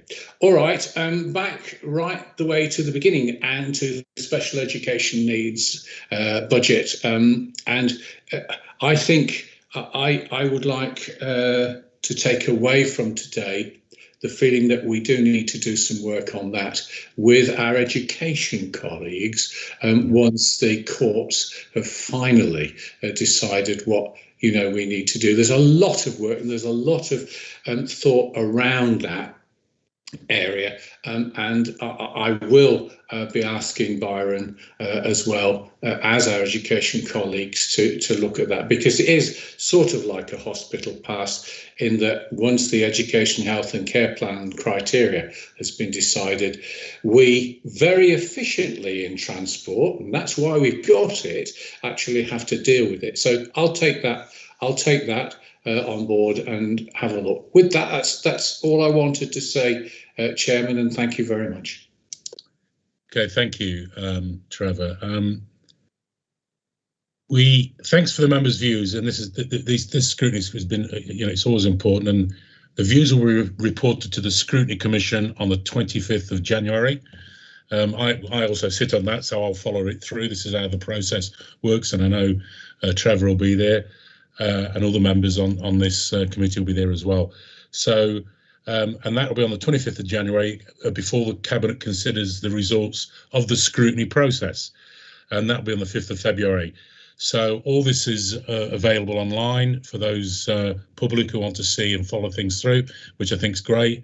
And then I think it'll be brought to full council in the February, March, I'm not sure. So that's the process. So there's a process in place now for everybody to follow it through.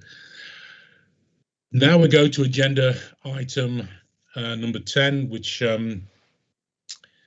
this is the final report, and it was to do with a review panel on flooding. We're all aware what happened last year, and happening too regular, the flooding within Leicestershire. All of us, I think, have been impacted. Melton is no stranger to flooding. I'm sure a lot of people, the public watching this, feel the same, that they've been impacted with the flooding. Mrs. Maggie Wright will introduce this item as chairman of the Scrutiny Review Panel. We're also joined by Lee Quinsley, I think he's here, Head of Service Network Management. So Maggie was part of the committee. She reported earlier to me she really enjoyed it. It was fascinating, and I'm sure she'll explain it. Over to you, Maggie. Thank you very much, Mr. Chairman. Yes, I have prepared a brief introduction, and I would like to say it was a really enjoyable scrutiny review that we conducted. So, as the chair has alluded to, members will be aware that the review panel was established in 2020 following the significant flooding events in October and November of 2019. Its purpose to consider the council's role as the lead local flood authority and its links with the other flood risk management authorities and the partners. During the review, we looked at the statutory role of the council as this lead local flood authority, and it became very clear that the title is often misunderstood by the public, as it makes the council appear to have more responsibility and power than legislation actually dictates. This often led and does lead to unrealistic expectations being raised by members of the public and our residents.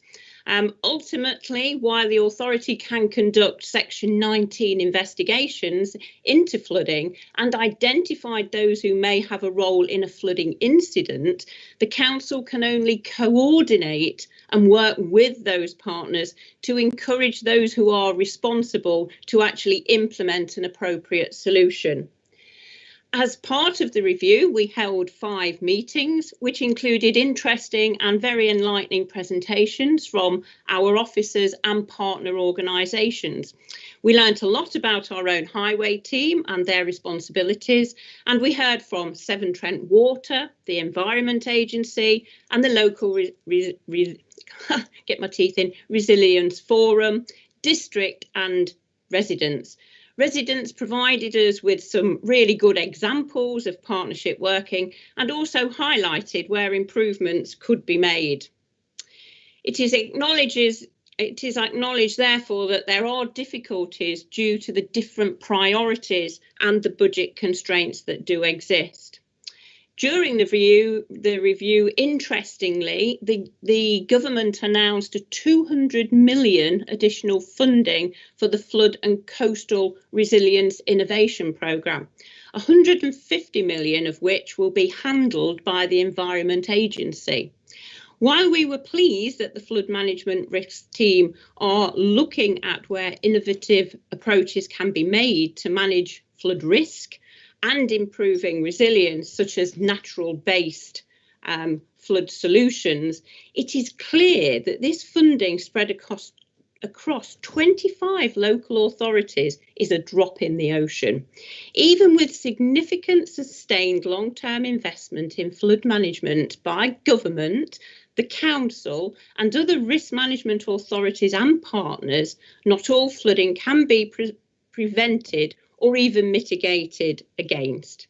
It is indeed a very extensive and far-reaching topic and can be devastating to our communities and residents who experience the horror of being flooded or being at risk. We saw that flooding across the county is varied and not always linked to rivers and waterways. It will be an ongoing concern due to the escalating effects of climate change and severe weather events. It is therefore important that communities look at their own resilience against flooding and consider how to adapt to climate change. So we recommend fresh communication and engagement to provide local communities with information on how to plan and develop strategies to manage this risk in their areas, including what to do during and following a flood event.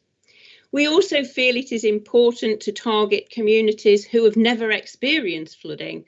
We saw those most affected by flooding were those who least expected it. More radical thinking is needed to encourage residents to plan and consider cost-effective ways of protecting their properties in the event of a flood. We hope that members in their role as community champions can help encourage and spread this message within their divisions and communities. Finally, I welcome the review of the flood risk management strategy, which was last updated in 2015, as well as the reinvigoration of the flood risk management board, which we hope will further promote partnership working and enshrine the recommendations and priorities set out within this report. We recommend that the committee receives an annual progress report from the department as the Flood Risk Management Committee, and I'd like to thank the officers who facilitated the work of this panel and to the members who participated in it. The Scrutiny Review Panel for the flooding welcomed this report on the 21st of December, and I therefore commend the report to yourselves this afternoon. Thank you, Mr. Chairman. Thank you, Maggie. Lovely report. I really appreciated that. I love the fact that you enjoyed it, and it was when I spoke to you earlier today, you were very excited and very impressed with the work that's gone on. Max, first cab off the rank again. Over to you.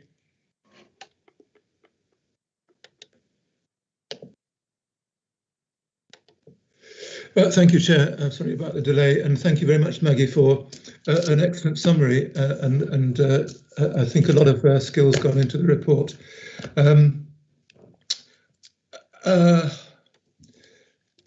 When this panel was set up, it was shortly after we'd had another bout of flooding in the county, and as Maggie has said, often coming at unpredictable places or unforeseen places. And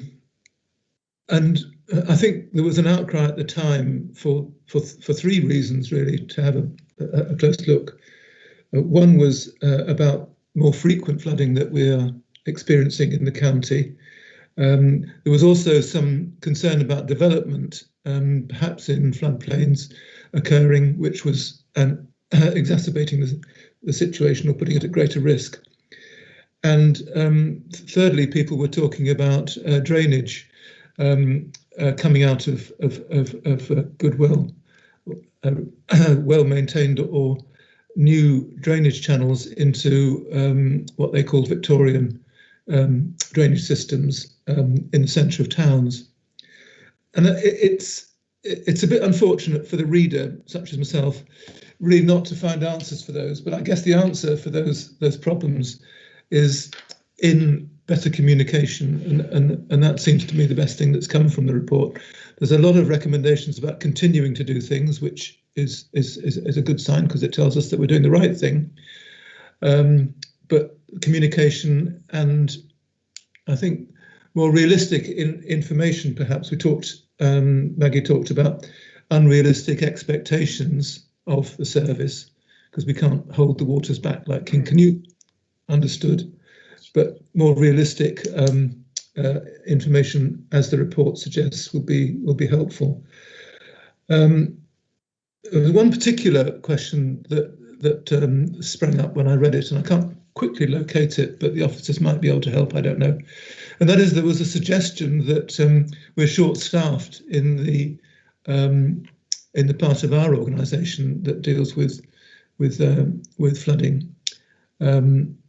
And I wondered if that had been addressed or whether there was a genuine difficulty of finding people with the right skills to do the job. I think I've got that right, but that was the particular question that came back from me. Thank you, Chair. Thank you, Max. Anne, is there anything on that? Is Anne still there regarding low staffing?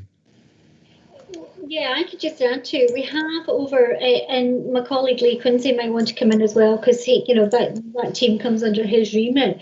We have had challenges over a number of years of continually high turnover. It is a very competitive area in terms of other authorities, Severn Trent, etc.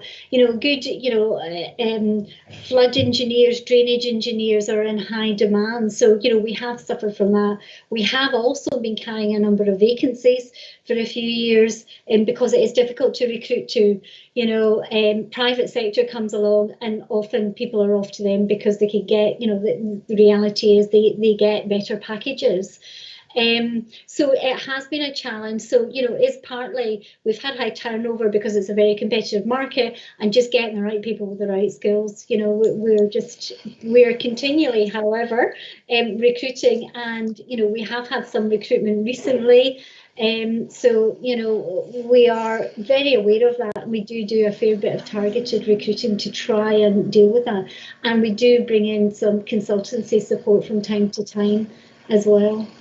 So it's a bit like is Lee there? Do you want to comment? Yes, yeah. I mean, Anne's hit the nail on the head. There has been pressures over the last sort of 18 months to 2 years, and a bit of a turnover there. But yes, we do. Where we have been carrying vacancies, we have used consultancy support. We've had some very good consultancy support that's been in there to support with Section 19 investigations, helping with the planning responses, etc., etc. But we're carrying a couple of vacancies at the moment. But at the moment, we seem to be getting good applicants and an ability to fill them. We've been able to sort of reduce our level of consultancy spend as well, to get the staff internal and get that good staff trained up, so we can deliver that effective service internally rather than relying on external consultancy support. Thank you, Lee. Thank you. Right, I've got a few hands up here. Janice, have you got your hand up? I have. Thank you, Chairman. Thank you. Make sure you take your hands down when you. That's it. Great. Good. Thank you. I will do. I'd like to thank Maggie for giving a review of the report, and I think the report is absolutely excellent. It was very interesting reading, and I'd like to just congratulate all of them on the panel. It is a worrying issue. It is an issue that concerns a lot of people. I was concerned to read the Environmental Agency report that out of 260,000 properties in Leicestershire, there are 10,486 properties at risk of flooding in zone 3. Again, all very worrying. I was pleased to read that the Environmental Agency have got a 24-hour hotline and the numbers in the report. And I'm pleased that I think we're going to get something through, is that correct, of the report with all these details on, which will be very helpful to councillors, I think. The local area flood LLFA were carrying out a full section of 19 investigation regarding the severe flooding in Stony Stanton. And I was just wondering if a conclusion has been reached on this issue. So, yeah, there's still a lot of worrying things. And one thing I would like to ask as well, when a new housing development is completed, is the drainage checked by Highways Department, or who should be, to see that they are completed? Because I've had reports where people have had to have contractors in to clear out the drainage where it's been full of rubbish, which they presume is from the developers. So does somebody check all these and make sure that the drainage system is put in correctly as it should have been on the planning? Thank you, Chairman. Thank you. Is that you, Lee? I'll come in on a number of those. Yeah, it is with the EA flood zones. It is quite frightening when you look at the numbers of properties at risk, and it's clear for everyone to see. And that's ultimately from main river flooding where those properties are at risk. But there is also through the EA surface water flooding details and data that can be obtained online. That information will be provided in the report. I think it may well be in the report contained with this, but certainly if it's not, we can provide that information going forward. The hotline number as well, we can certainly provide that. Stony Stanton, there is still work to be done in terms of coming to a final conclusion. Still a bit more modelling work, as Mrs. Wright advised. Some of these flooding events are very, very complex.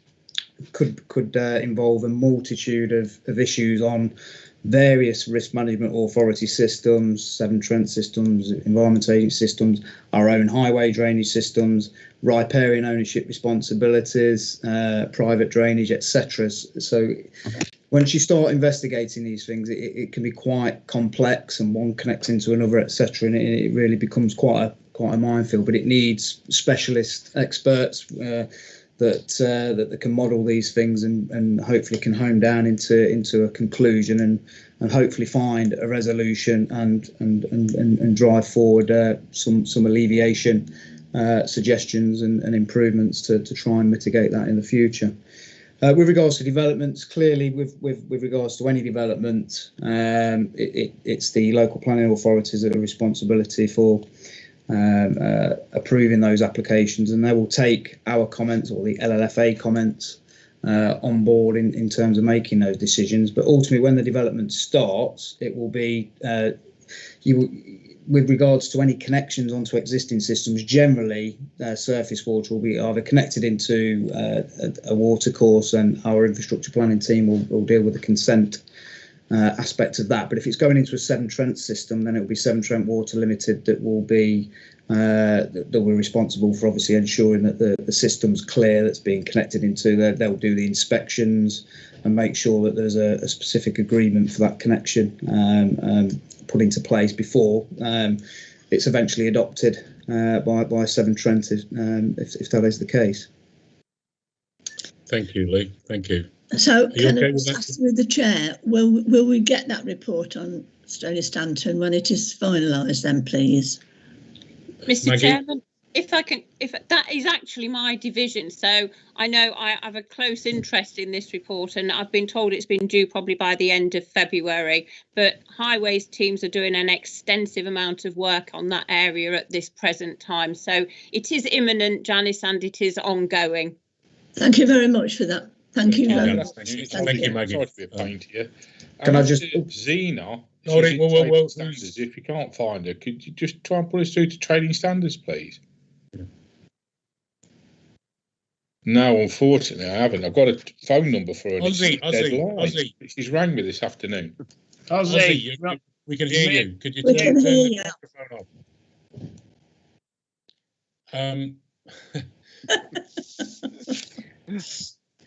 I was just going to come in, James, Mr. Pearson. well. Mr. Pearson, I was just. Am I up, Chair? Yes. Wonderful. We'll just start off by thanking the panel for the work that they've done on this one. I mean, I know one of my villages, Cossington, was really quite badly affected by the October 2019 flood. And, you know, the effect of water getting in people's homes and the damage that causes is probably one of the most devastating things that can happen to a family. And it's no exaggeration to say, you know, large numbers of properties within Cossington had to leave. They had to move, in fact, for whilst the repair was being done. One of the things that I've found about in the aftermath of that, and still to this day, this is still an ongoing thing, is sort of confusion over the causes of what's happened. And there's a Section 19 investigation going on in Cossington, ongoing. But then from that, who's responsible for what, when?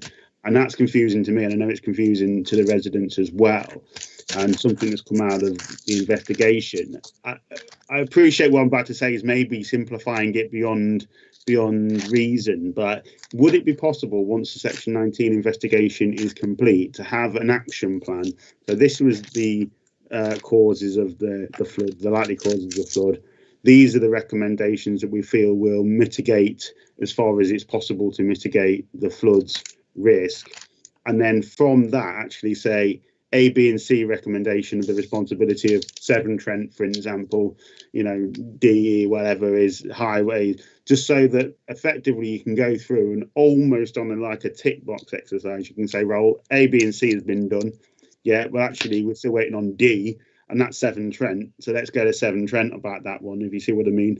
Whereas at the moment, it's sort of nobody. I mean, it comes through sort of myself as the county councillor, and then it's not clear. We could have that, you know, as I say, like an action plan that could be shared publicly with the parish council, with the residents. That would be very, very useful. But I appreciate these things are as you say, Lee, very complex. Okay, thanks. James, I'm sure Lee will take that in notice and report back and give potentially with an action plan and some concept. I agree with the idea, and it's important there is a bit of confusion, quite a lot of confusion, who to go to, who's responsible, and I think we need to nip that in the bud as best we can. We've got more people wanting to. Bill, over to you. Thank you. Yes, very briefly. I'm pleased reports coming back again in September this year. You keep an eye on all these things, but as we're building on now on more and more floodplains, why don't building control actually increase their standards that they need on these properties? I mean, we're talking about sandbags. Well, like us, I've been out helping people with sandbags in the past. Now we're talking about floodgates. on the doors and actually one-way toilets. Well, can't that be as a standard on all these properties that they're built on these floodplains from the start rather than add them on afterwards? I thought it would be common sense to try and do something to alleviate the problems. Well, is that a question or are you making a comment, Bill? There's only certain things we can. There's national. It's a question, Chair. Unless we push the increase in building regulations for building on these other areas, then we need to do something about it. And you know, if one-way toilet says got to stop the house flooding, why don't we do it when the house is built rather than fix it afterwards? Yeah, no, I don't disagree with you. I'm just saying this is at Leicester, but it's a national problem we've got. You just have to turn the TV on and see the many areas that are flooding. You know, we can do what we can, and this is where the confusion comes. I mean, James mentioned it. We've all mentioned it at briefings. That who do we go to? Who do you phone up? Who's responsible? And I think we'll get down to that. But we do need to challenge it. But we need to challenge a lot of areas. Do you want to mention anything on that, Anne?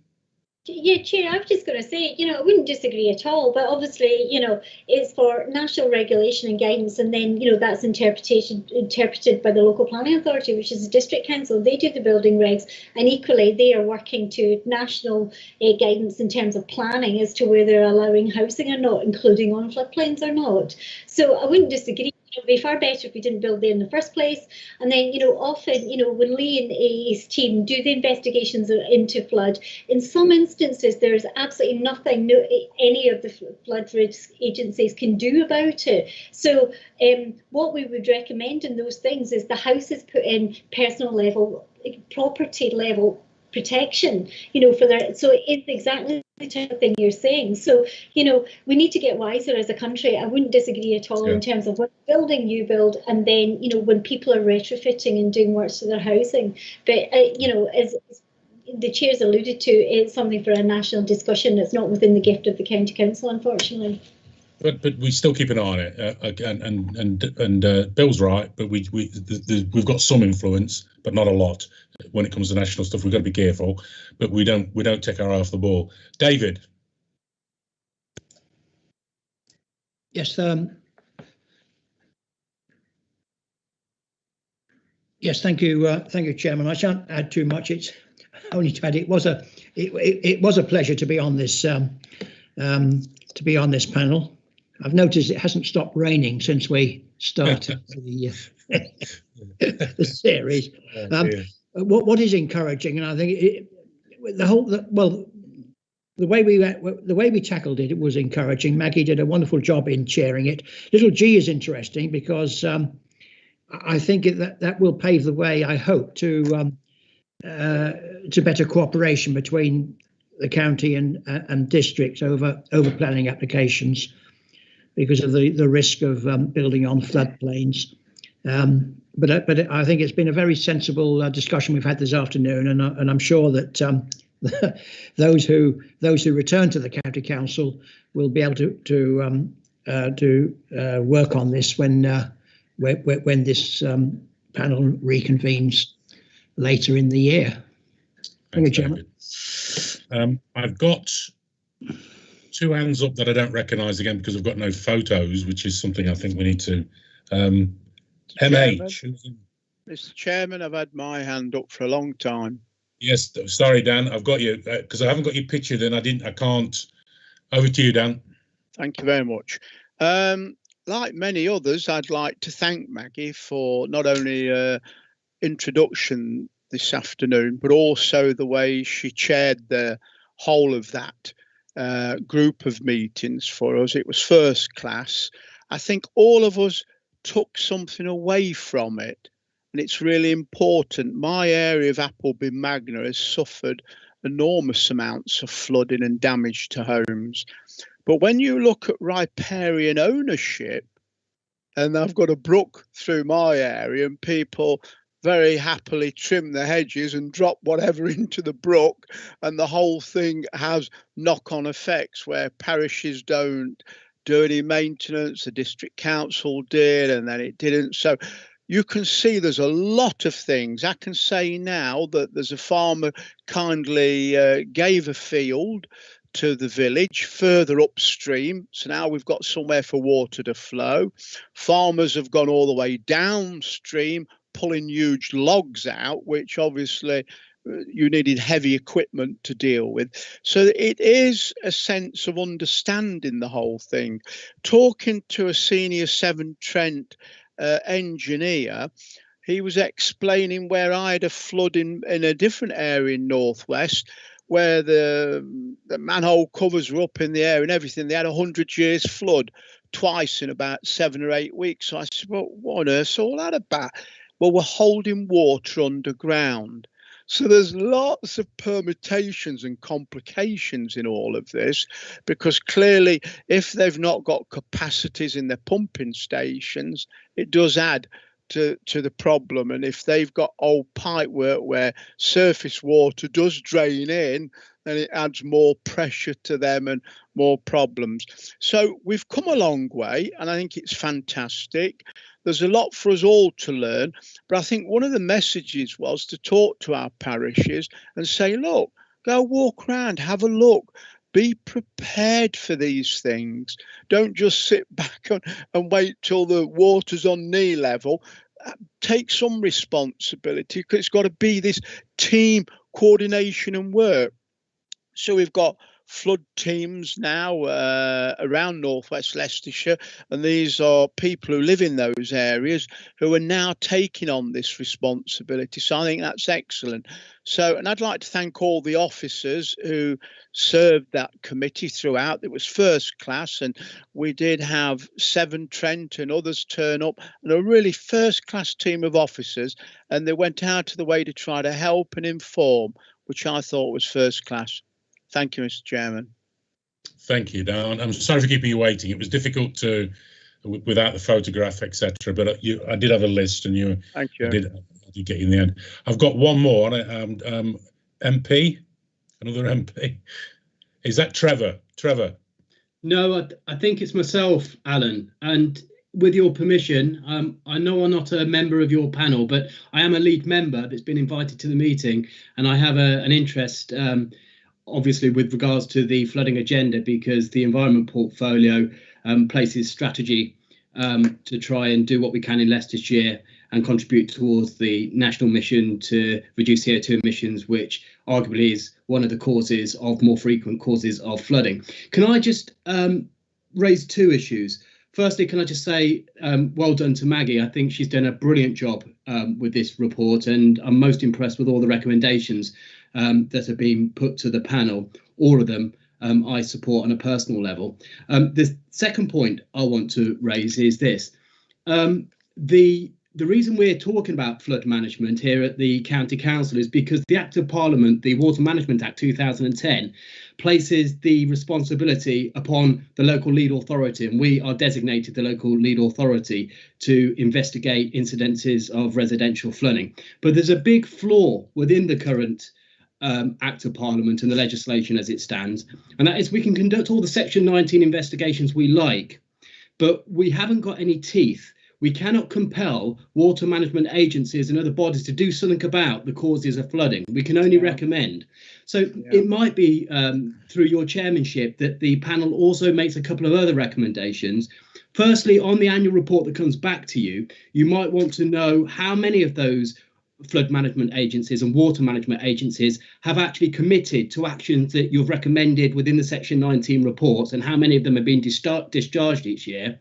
And the second recommendation that I'd like to propose to you, on top of what's already been put in the report, is that you write to all of the MPs in Leicestershire and muster their support to see whether there's a possibility of strengthening the piece of legislation that makes us the lead local flood authority, and thereby give us some teeth to actually compel those organisations that are responsible for stopping the causes of flooding to do their job. Thank you, Mr. Chairman. Thanks, Blake.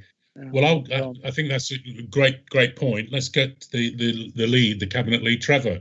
I'm sure you could bring this to the fore. Are you there, Trevor? Yes, I can. I trust you can hear me. Yes. Okay, super. Happy to look at that and take that forward, because it is tricky and it is difficult. and it's a whole can of worms that we've actually been deeded without really the thought as to how we will proceed. But the nicest thing about being deeded this in a perverse sort of way is that, you know, we are the people who are able to get on with it, can see it, and need to move and need some teeth to work it. So, okay, I'll take that forward, and thank you, Chairman. Thank you, Chair. We've got the, by the sounds of it, we've got support of the group, the panel, and the committee. So thanks, Maggie. You've got the support. Those additional points from Blake will be taken by Trevor as well, and we can put that forward to the cabinet for consideration. Are we all happy with that? I'm getting nods. Yeah. Excellent. Yeah. Well, let's all agree. Thank you, everybody. Brilliant. Great work, everybody there. Okay. Well, that's the end of the agenda items. I've got no other business. The next meeting of this committee is scheduled to take place the 4th of March, 21 at 2 p.m. I'd like to thank everybody's contribution. Thank you very much. Be safe, keep your distance, wash your hands and wear your mask when you got to. And most of all, thank you for your contribution. Have a good evening. God bless you all. Take care. Thank you very much. Thank you. Bye, everybody. Bye. Bye. Bye.